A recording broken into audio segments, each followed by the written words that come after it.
안녕하세요. 오늘은 제가 중개법인에서 일한 1년치 총 결산을 해보도록 하겠습니다. 우선 올해 4월 1일자로 저는 저희 회사의 팀장이 되었고요. 작년 기준으로 총 거래액 700억 원의 매매 계약을 했습니다. 그중에서 강남이 70% 정도였고 마포가 20%, 서초구를 10% 정도 거래를 했습니다.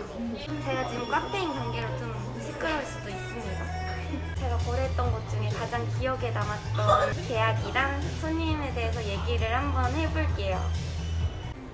제일 기억에 남는 계약 사례는 가장 최근에 계약을 했던 강남 역삼동에 위치한 건물이었어요.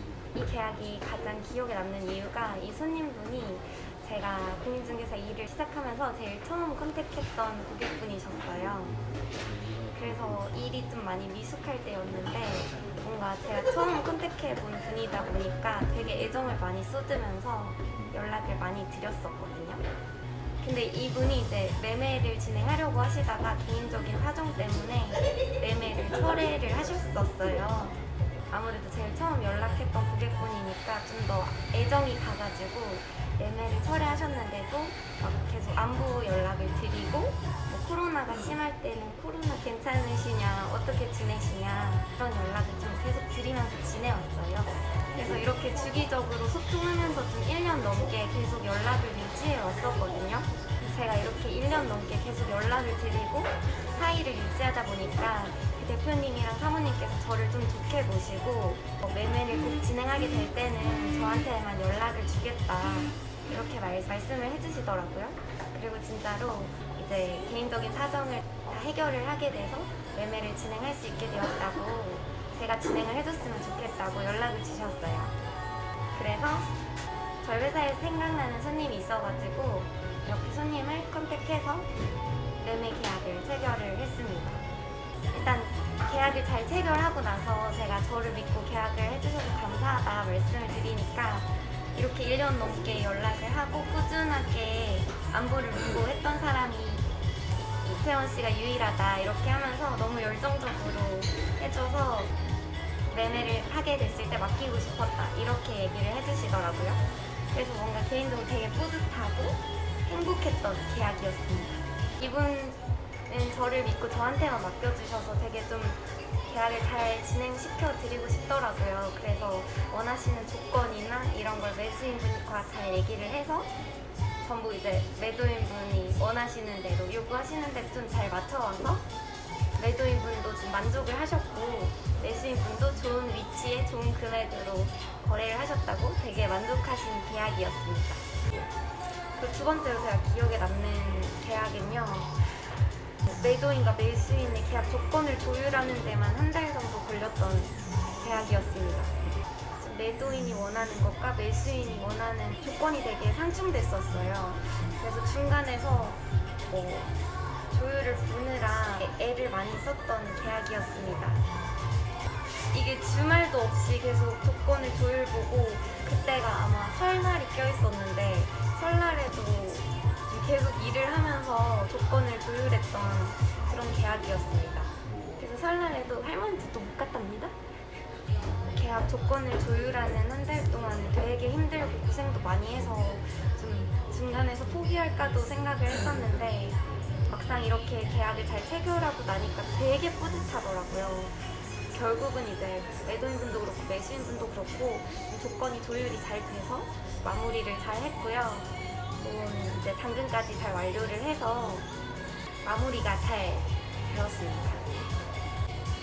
사실 이 일을 하다 보니까 되게 뭔가 좀 포기하고 싶다는 생각이 드는 순간도 있고 좀 힘이 버거울 때도 좀 많이 있어요. 자격증을 처음 땄을 때 그 마음으로 좀 초심을 잃지 않고 열심히 해야겠다 마음 계속 다 잡으면서 열심히 하고 있거든요.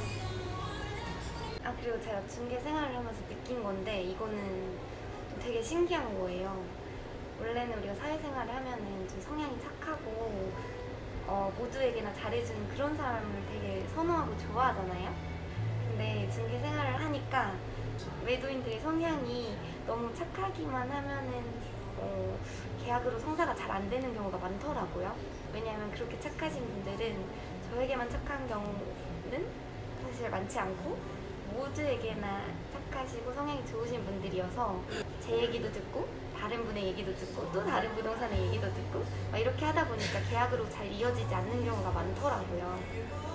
그래서 오히려 조금 성향이 까칠하고 좀 꼼꼼하신 분들이 저랑은 좀 잘 맞는 경우들이 많았어요.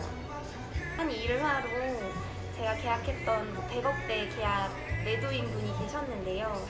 그분이 이제 나이도 많으시기도 하고 지금 와서 보니까 그분께서 좀 법 쪽에 오랫동안 발을 담그셨던 분이셔가지고 되게 꼼꼼하신 분이셨어요. 그래서 이제 제가 처음 컨택을 했을 때도 저희 부동산에 대해서 되게 좀 의심도 많이 하시고 저에 대해서도 좀 신뢰를 많이 못 하시는 상태셨거든요. 그래서 저한테 좀 말을 안 해주시고 저희 회사도 한 3-4번 찾아오셔서 검증을 하시기도 하고 그리고 회사 막 법인 등기도 다 떼보시면서 언제 설립했는지 대표자의 나이는 어떻게 되는지 뭐 이런 걸 하나하나 다 알아보셨더라고요. 그리고 이제 저랑 미팅을 하면서도 처음에는 좀 저를 잘 신뢰하지 못하시는 그런 부분들이 있었는데 제가 여러 번 미팅하고 저희 진심을 좀 말씀을 드리고 제가 좀 거래를 잘 성사시켜보고 싶다 이렇게 얘기를 하면서 관계를 유지를 잘 했더니 이 레드윈 분께서는 그러면 너만 믿고 계약을 진행하겠다 이렇게 하셔가지고 또 이것도 그래서 저한테 전속 중개를 해달라고 하셨거든요. 그래가지고 좀 마무리까지 깔끔하게 일 처리를 했던 그런 거래가 있었습니다. 이렇게 좀 까칠하고 꼼꼼하신 분들도 좀 한 사람 믿게 되면 저만 이렇게 딱 믿고 기회를 주시니까 이런 걸로 되게 중개 생활을 하면서 인생에 대해서 좀 배우기도 했던 좋은 경험이었던 것 같습니다. 지금은 그분께서 당근까지 다 완료하시고 또 다른 건물을 매각하시려고 연락이 오신 상태라서 그거까지도 좀 잘 진행해 보려고 합니다. 이분 때문에 되게 뿌듯했던 순간이 있는데요. 이분께서 이제 나이가 많은 매도인이셨는데 계약 자리에 나오셔가지고 저희 대표님한테 내가 이채원 씨를 믿고 계약을 하는 거다 이렇게 말씀을 해주시더라고요. 그래서 좀 대표님한테도 기가 살고 기분이 좋아졌던 그런 계약이었습니다. 그리고 제가 빌딩 매매 중개업을 하다 보니까 수십억 원대, 수백억 원대 자산가분들을 좀 많이 만나게 되고 사회적으로 조금 성공하신 유명인들을 좀 많이 만나는 경우가 많더라고요. 그래서 이런 분들과 좀 만나서 소통을 하면서 그분들의 성공한 삶을 간접적으로 느끼고 좀 인생의 교훈을 얻게 되는 경우도 많아가지고 현재 제가 하고 있는 이 중개업이 되게 신나고 재밌습니다. 단발로 자른 거 가까이서 보여드릴게요. 나쁘지 않죠? 올해도 부자 되세요. 안녕.